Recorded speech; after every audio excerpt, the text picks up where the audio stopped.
বলছিলাম কিয়ামতের আলামত। কিয়ামত মানে মানুষ যখন, কিয়ামত দুটি পর্যায়ে সংঘটিত হবে।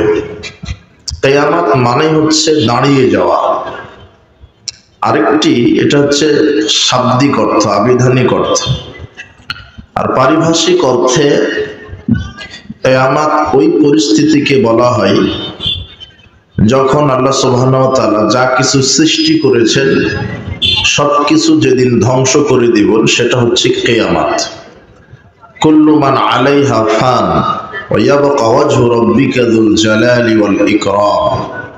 একদিন সবকিছু ধ্বংস হবে।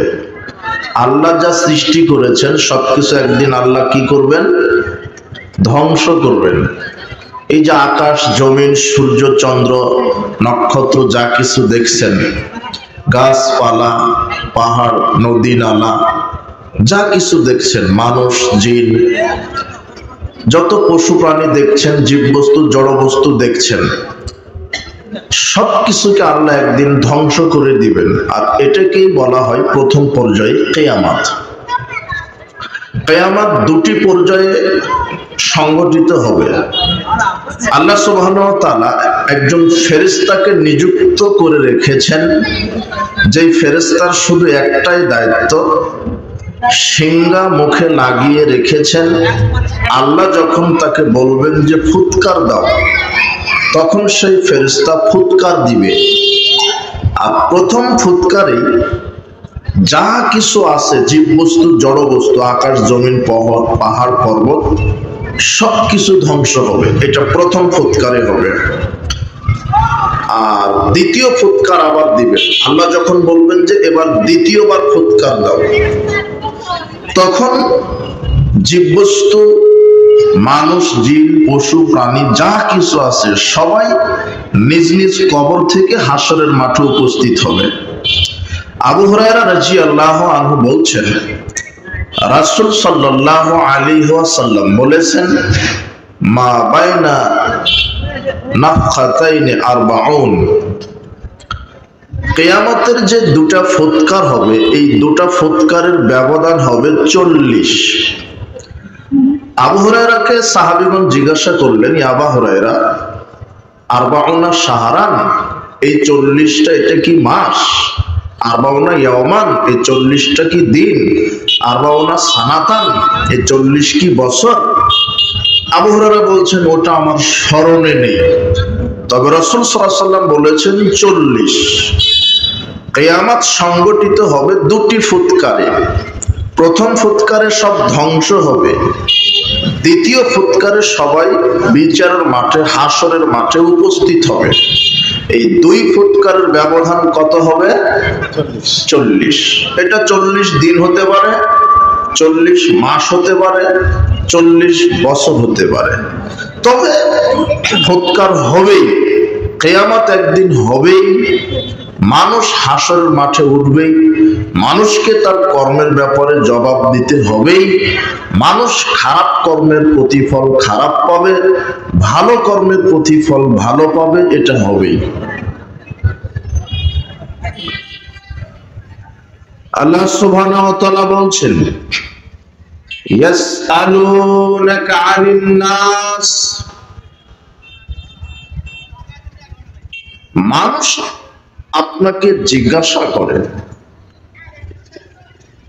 সে কিয়ামত কবে হবে। আপনি যে বলছেন কিয়ামত হবে, কিয়ামত হবে, এটা কবে হবে? ইয়াসআলুকান নাসু আনিস সাআ। আল্লাহ বলছেন মানুষেরা আপনাকে জিজ্ঞাসা করে যে কিয়ামত কবে হবে। আপনি যে বলছেন কিয়ামত হবে, আকাশ জমিন ধ্বংস হবে, আমাদেরকে আবার বিচারের মাঠে উঠতে হবে, এটা কবে হবে? আল্লাহ সুবহানাহু ওয়া তাআলা এইভাবে বলছেন, কুল ইন্নামা ইলমুহা ইনদাল্লাহ। মুহাম্মদ সাল্লাল্লাহু আলাইহি ওয়াসাল্লাম, আপনি বলেন যে কিয়ামত আসতে ওটা বেশি দেরি নেই, ওই জ্ঞানটা কেবলমাত্র আল্লাহর কাছে আছে। লাআল্লাস সাআতা তাকুনু করিবা। এটা একেবারেই নিশ্চিত, একেবারেই খুবই নিকটে।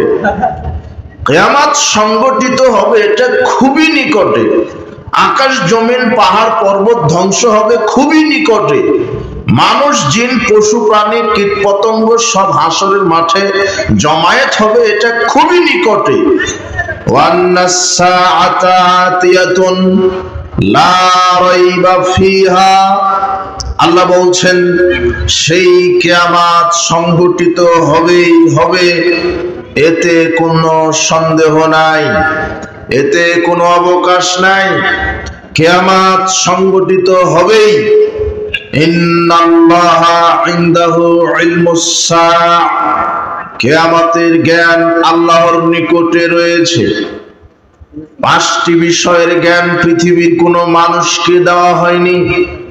আল্লাহ সুবহানাহু ওয়া তাআলা নিজে বলছেন তার একটা জ্ঞান হচ্ছে কিয়ামতের জ্ঞান।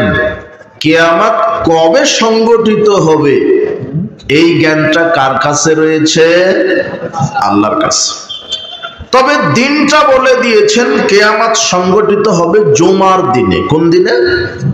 কিন্তু কোন জুমার দিনে এটা কিন্তু আল্লাহ বলেন নেই। তবে কোন দিনে হবে? জুমার দিনে। জুমার দিন এমন একটা দিন, এই দিনে কিয়ামত সংগঠিত হবে, পৃথিবী ধ্বংস হবে, আকাশ জমিন জীববস্তু জড়বস্তুর সমাপ্তি ঘটবে। এই দিন এমন একটা দিন যে প্রত্যেক জীববস্তু জড়বস্তু সুবহে সাদিক থেকে নিয়ে সূর্য ওঠার আগ পর্যন্ত আল্লাহর ভয়ে কান্নাকাটি করে। আজকে মনে হয় কিয়ামত হবে, আজকে মনে হয় পৃথিবী ধ্বংস হয়ে যাবে, আজকে মনে হয় আমরা ধ্বংস হয়ে যাব। উপস্থিত বৈঠকের মুসলিম দিনী ভাই বোন, আপনাদেরকে উদাত্ত আহ্বান করে বিনয়ের সাথে বলি একটা কথা, প্রত্যেক জুমার দিনে পৃথিবীতে যত জীববস্তু জড়বস্তু আছে সবাই আল্লাহর ভয়ে কান্নাকাটি করে। আজকে মনে হয় কিয়ামত হবে, আজকে মনে হয় আকাশ জমিন পৃথিবীর সমাপ্তি ঘটবে, আমরা মনে হয় আজকে ধ্বংস হয়ে যাব। এভাবে সবাই কান্নাকাটি করে, তবে মানুষ শুধু হাসাহাসি করে আর খেলতামাশা নিয়ে ব্যস্ত থাকে। আর বিশেষ করে শয়তান সপ্তাহের একটা দিন বেশি শয়তান মানুষকে শয়তানি বদমাশি করার জন্য প্রয়োজনীয়তা করে থাকে, তার একটা হচ্ছে জুমার দিন। আপনি কি খেয়াল করেছেন যে জুমার দিন সরকারিভাবে ছুটি ঘোষণা করা হয়েছে? জুমার দিনে সরকারি ছুটি। যারা সপ্তাহে সময় পায় না বদমাশি করতে, খেলতামাশা করতে, জেনা করতে, গান বাজনা করতে সময় পায় না, ওরা জুমার দিনে ছুটির দিনেই খেলতামাশা নিয়ে ব্যস্ত থাকে। গার্লফ্রেন্ড বয়ফ্রেন্ডকে নিয়ে জুমার দিনেই লুচ্চামি করতে যায়। যে এক সপ্তাহ দাড়িটা চাচতে সময় পায়নি, ও নিয়তি করে জুমার দিনে সালাতের পূর্বে দাড়িটা চেঁচে ফেলবো। কথা বুঝেননি মনে হয়? জুমার দিনে বউকে ল্যাংটা করে সাজে অমুক রেস্টুরেন্টে যায়, ও নিয়তি করে এই দিন সবকিছু করতে হবে। অথচ জুমার দিন এমন একটা দিন, রাসূল সাল্লাল্লাহু আলাইহি ওয়াসাল্লাম বলছেন, কেউ যদি জুমার দিনে আমার উপরে বেশি বেশি দরুদ পড়ে, দরুদ ইব্রাহিম পড়েন, আরেকটি দরুদ পড়েন আল্লাহুম্মা সাল্লি ওয়া সাল্লিম আলা নাবিয়িনা মুহাম্মদ। রাসূল সাল্লাল্লাহু আলাইহি ওয়াসাল্লাম বলছেন, কেউ যদি সকালে 10 বার বলে আল্লাহুম্মা সাল্লি ওয়া সাল্লিম আলা নাবিয়িনা মুহাম্মদ, আর কেউ যদি সন্ধ্যায় 10 বার বলে, তাহলে ওই ব্যক্তির উপরে সুপারিশ করা আমার জন্য বিচারের মাঠে ওয়াজিব হয়ে যাবে। আর জুমার দিনে যদি বেশি বেশি কেউ পাঠ করে, তার জন্য সুপারিশ করা আমার জন্য ওয়াজিব হয়ে যাবে। রাসূল সাল্লাল্লাহু আলাইহি ওয়াসাল্লাম বলছেন, জুমার দিন এমন একটা দিন, এই দিন আল্লাহ আদমকে সৃষ্টি করেছেন, এই দিন তার মৃত্যু হয়েছে, এই দিন আদম আলাইহিস সালামের পাপকে আল্লাহ ক্ষমা করেছেন, এই দিন আল্লাহ জান্নাত থেকে বাহির করেছেন, এই দিন এই জুমার দিনে আল্লাহ আদম আলাইহিস সালামকে দুনিয়াতে নামিয়ে দিয়েছেন, এই দিনই কিয়ামত সংগঠিত হবে, এই দিন এমন একটা দিন, রাসূল সাল্লাল্লাহু আলাইহি ওয়াসাল্লাম বলছেন, কেউ যদি জুমার দিনে নিজে গোসল করে, পরিবারকে গোসল করায়, শরীরে সুগন্ধি মাখে, তেল মাখে, উত্তম পোশাক পরে, এরপরে পায়ে হেঁটে জুমায় যায়, জুমার মসজিদে গিয়ে কাউকে কষ্ট না দিয়ে, কারো কাঁধ না ডিঙিয়ে, ইমামের কাছাকাছি বসে মনোযোগ দিয়ে খুতবা শ্রবণ করে, আল্লাহ সুবহানাহু ওয়া তাআলা এই ব্যক্তির প্রত্যেক কদম সমান 1 বছর তাহাজ্জুদ, 1 বছর নফল সিয়ামের নেকি তার আমলনামাতে লিখিয়ে দেন। রাসূল সাল্লাল্লাহু আলাইহি ওয়াসাল্লাম বলছেন, জুমার দিন এমন একটা সময় আছে, যেই সময়ে আল্লাহর নিকটে মানুষ যদি কিছু চাইতে পারে, রাসূল সাল্লাল্লাহু আলাইহি ওয়াসাল্লাম বলছেন, ইমাম যখন মসজিদের মেম্বারে উঠবে তখন থেকে নিয়ে সূর্য ডোবার আগ পর্যন্ত একটা সময় আছে, এর মাঝখানে একটা সময় আছে। এই সময়ের মধ্যে কেউ যদি আল্লাহর নিকটে কিছু চাইতে পারে, আর ওই সময়ে যদি ওই চাওয়াটা পড়ে যায়, তাহলে আল্লাহ তাকে তাই দান করবেন। এটা হচ্ছে জুমার দিন। আবু হুরায়রা রাদিয়াল্লাহু আনহু বলছেন, রাসূল সাল্লাল্লাহু আলাইহি ওয়াসাল্লাম বলেছেন, মা মিন মুসলিমিন ইয়ামুতু ইয়াওমাল জুমআ আও লাইলাতিল জুমআ ইল্লা ওয়াকাল্লাহু ফিতনাতাল কবর। যে কোনো মুসলিম নারী পুরুষ, যে কোনো মুসলিম নারী পুরুষ যদি জুমার দিনে অথবা রাতে মারা যায়, আল্লাহ তার কবরের শাস্তি থেকে তাকে বাঁচিয়ে দিবেন। তার মানে জুমার দিন বেশি বেশি দরুদ পড়ার দিন, জিকির করার দিন, কোরআন তেলাওয়াতের দিন, আল্লাহর কাছে কান্নাকাটি করার দিন, জান্নাতে যাওয়ার জন্য সৎ আমল বেশি বেশি করার দিন। কিন্তু শয়তান আপনাকে দিয়ে সবচেয়ে বেশি বদমাশি শয়তানি যেই দিনে করায় নেয়, সেটাই হলো আপনার জন্য জুমার দিন। মানুষ বড় গাফেল, মানুষ দুনিয়াবি জীবন নিয়ে ব্যস্ত, খেল তামাশা নিয়ে ব্যস্ত। বলছিলাম, কিয়ামতের জ্ঞান আল্লাহর নিকটে রয়েছে, কিয়ামতের জ্ঞান একমাত্র আল্লাহর নিকটে রয়েছে। কিয়ামত সংগঠিত হবেই। উপস্থিত বৈঠকের মুসলিম দিনী ভাই বোন, আপনাদেরকে বলছি, একজন লোক আমাদের নবী মুহাম্মদ সাল্লাল্লাহু আলাইহি ওয়াসাল্লামের নিকটে এসে বললেন, ইয়া রাসূলুল্লাহ, মাতা সাত, কিয়ামত কখন হবে, কিয়ামত কবে সংগঠিত হবে? তখন আল্লাহর নবী বললেন, কিয়ামত কবে সংগঠিত হবে তুমি এটা নিয়ে ব্যস্ত আছো, অথচ কিয়ামতের জন্য তুমি কি প্রস্তুতি নিয়েছো? পরকাল কবে কায়েম হবে তুমি এটা নিয়ে কি ব্যস্ত আছো, অথচ পরকালের জন্য তুমি কি প্রস্তুত করে রেখেছো? আপনি বলছেন কিয়ামত হবে, পরকাল হবে, আপনি সেই কিয়ামতের জন্য কি কায়েম করে রেখেছেন? কিয়ামতের জন্য প্রস্তুতি নিতে হবে। বিচারের মাঠে উপস্থিত হওয়ার জন্য প্রস্তুতি নিতে হবে। বিচারের মাঠে আপনার হাত, পা, চক্ষু কর্ম আপনার বিপক্ষে সাক্ষ্য দিবে। চোখ দিয়ে যদি আপনি জেনা করেন, হাত দিয়ে যদি জেনা করেন, পা দিয়ে যদি অন্যায় পথে চলেন, তাহলে বিচারের মাঠে এই আপনার বডিটা, শরীরের অঙ্গ প্রত্যঙ্গ আপনার বিরুদ্ধে সাক্ষ্য দিবে। আর এই সাক্ষ্য আপনার জন্য জাহান্নামে যাওয়ার জন্য যথেষ্ট হবে। বলছিলাম, রাসূল সাল্লাল্লাহু আলাইহি ওয়াসাল্লাম ব্যক্তিটিকে বললেন যে, তুমি কিয়ামত সম্পর্কে আমাকে জিজ্ঞাসা করছো, অথচ কিয়ামতের জন্য তুমি কি প্রস্তুতি নিয়েছো? তার মানে কিয়ামতের জন্য আমাদেরকে কি নিতে হবে? প্রস্তুতি। সেই প্রস্তুতি কি প্রস্তুতি? ইমানের প্রস্তুতি, সৎ আমলের প্রস্তুতি। বিচারের মাঠে কেউ কারো আপন হবে না, একমাত্র তার ঈমান এবং আমল ছাড়া।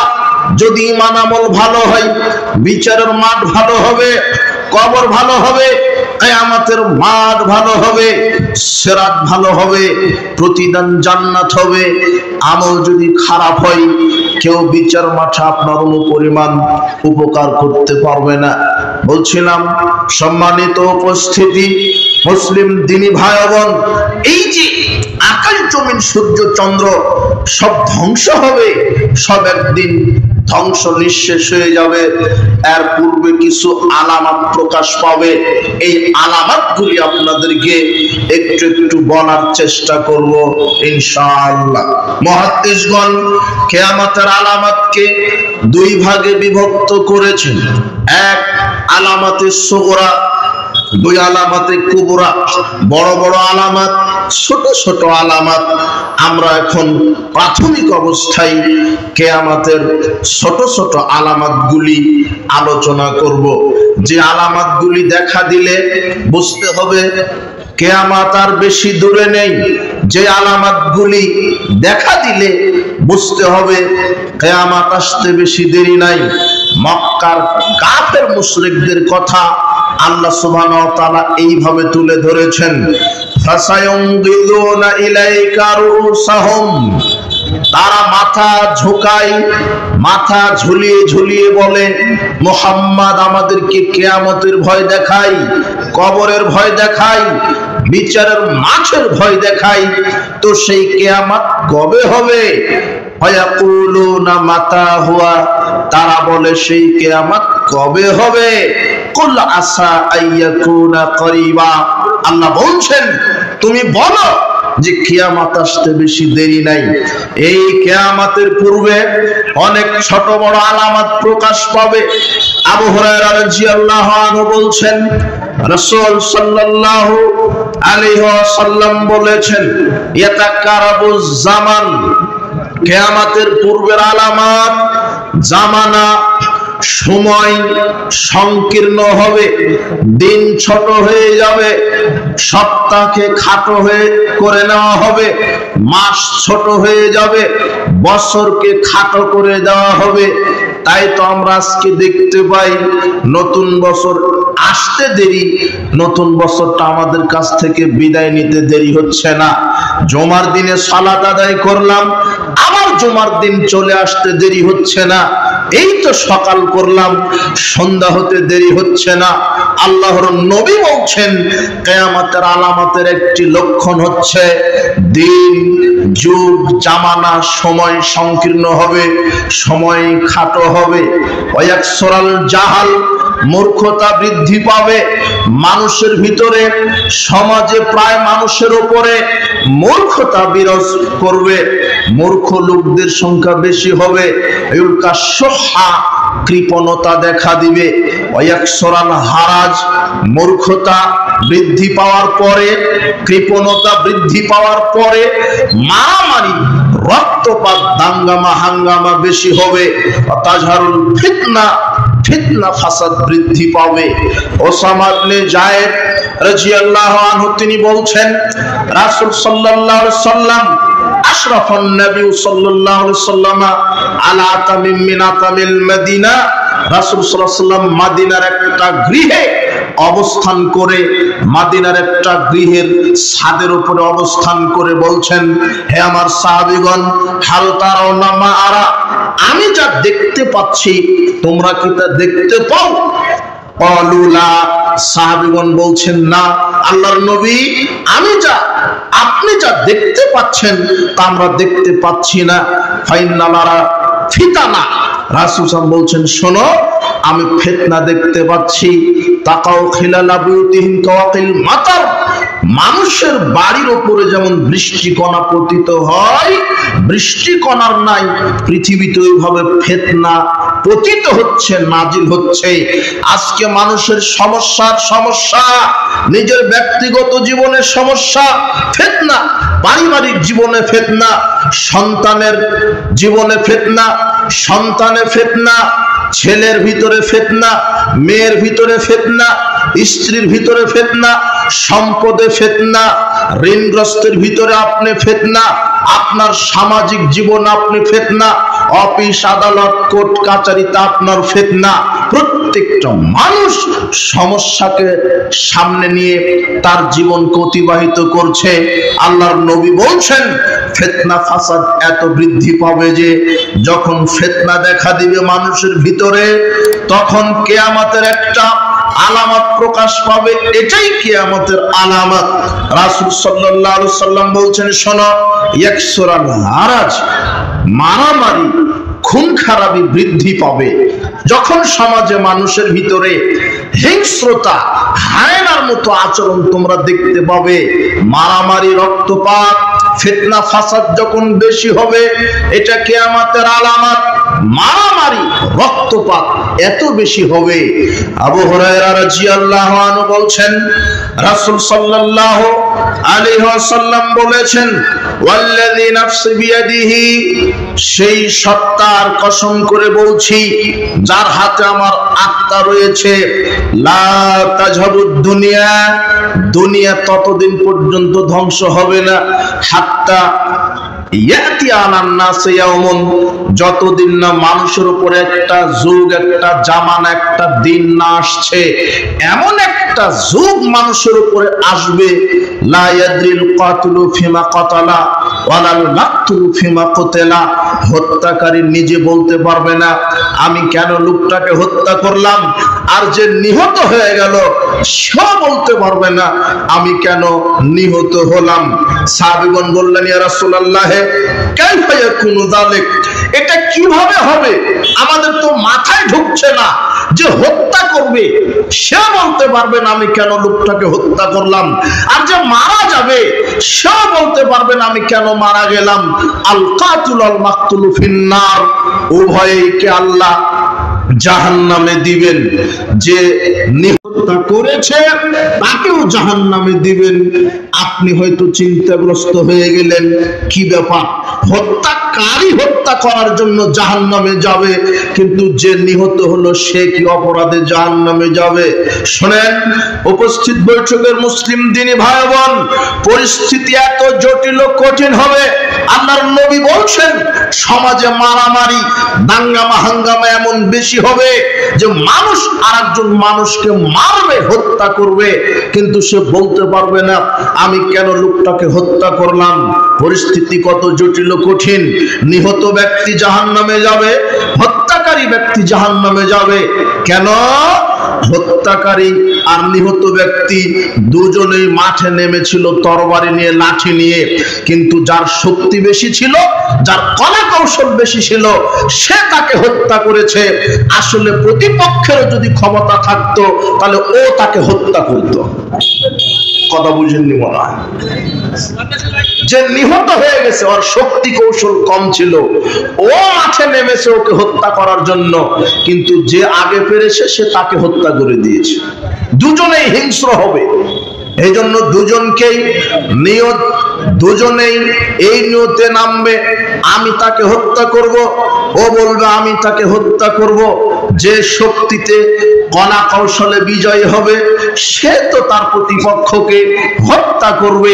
এই জন্য আল্লাহর নবী বলছেন হত্যাকারী ব্যক্তি জাহান্নামে যাবে, যে নিহত হয়েছে তাকেও আল্লাহ জাহান্নামে দিবেন।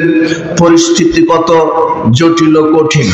আবু মুসা আল আশআরী রাদিয়াল্লাহু আনহু বলছেন রাসূল সাল্লাল্লাহু আলাইহি ওয়াসাল্লাম বলেছেন, ইন্না বাইনা ইয়াদাই সাতলা হারজান, কিয়ামতের পূর্বে খুনাখুনি বেশি হবে, খুন খারাপি বেশি হবে।